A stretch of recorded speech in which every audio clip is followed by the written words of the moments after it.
Sono ancora ricoverati in gravi condizioni all'ospedale San Bortolo di Vicenza la giovane donna incinta e un bimbo di 10 anni, vittime di un incidente stradale che ha visto complessivamente coinvolte 4 moto.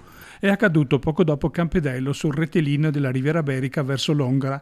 La dinamica al vaglio della polizia locale avrebbe accertato un'uscita autonoma di strada della prima moto. Le altre 3 sarebbero state coinvolte successivamente a breve distanza. Ferite in forma minore altri 2 motociclisti di 23 e 37 anni. Una zona questa ben conosciuta dai residenti che attestano la pericolosità del rettilineo che invita ad accelerare oltre i limiti.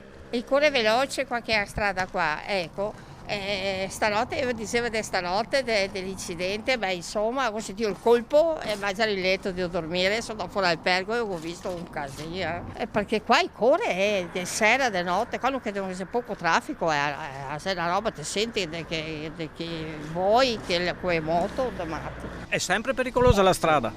Ci sono anche segnali, ci sono le indicazioni, poi se le persone non si rendono conto succede questo. Diciamo che è una strada sulla quale non viene mai fatta una manutenzione seria, diciamo che è una strada che per la portata che ha secondo me sarebbe sicuramente allargare non si può, ma comunque da fare degli interventi sicuramente sì. Intanto volevo ricordare che hanno fatto degli allacciamenti, è stato segnalato, ha calato l'asfalto, qui vibra tutto e praticamente è anche pericoloso, vibra tutto. È stato segnalato, ma non, sono sempre venuti con degli asfalti a freddo e non è stato ripristinato.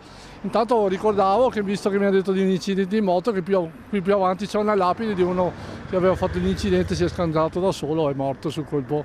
Poi di notte così sia tanto traffico anche. Succede incidenti dopo se la velocità. Sì, tanto pericolosa. Resi difficoltà anche ad attraversare la strada perché non ha rispetto neanche di anziani. In questa posizione è il primo pezzo rettilineo fuori città, che è lo stimolo per qualunque persona che voglia correre. Certo. Abbiamo visto delle tracce, ma anche un manto stradale un po' irregolare. Andrebbe fatta manutenzione. Come tutte le città, è irregolare qui, ma come in tanti altri posti, insomma.